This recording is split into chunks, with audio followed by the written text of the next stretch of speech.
Okay, so real quick, this is how you add custom networks to Metamask. Okay, you come to this website here, chainlist.org. Okay, this is what it looks like, and here we have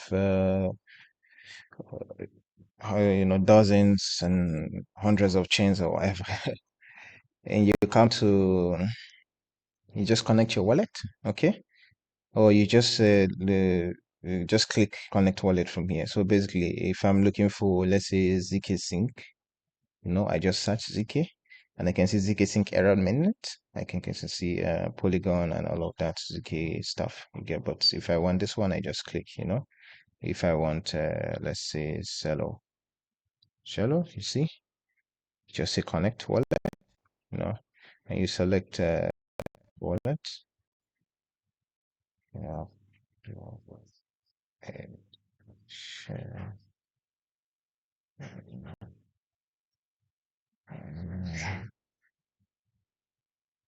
Okay, let's connect.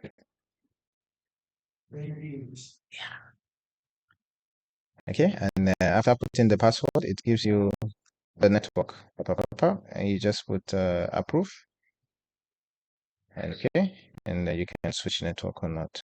You just cancel this. So if I go to Metamask and I come here to select network, so I can see Cello mainnet have been added here. Okay, yeah, some people call it Cello, I call it Cello. So yeah, that's how you do it. So any chain, any custom RPC you want to add, you just search for it, like Chroma, bam, and that's it. Okay, Zora, simple. Okay, thereabout. So that's how you do that, real quick.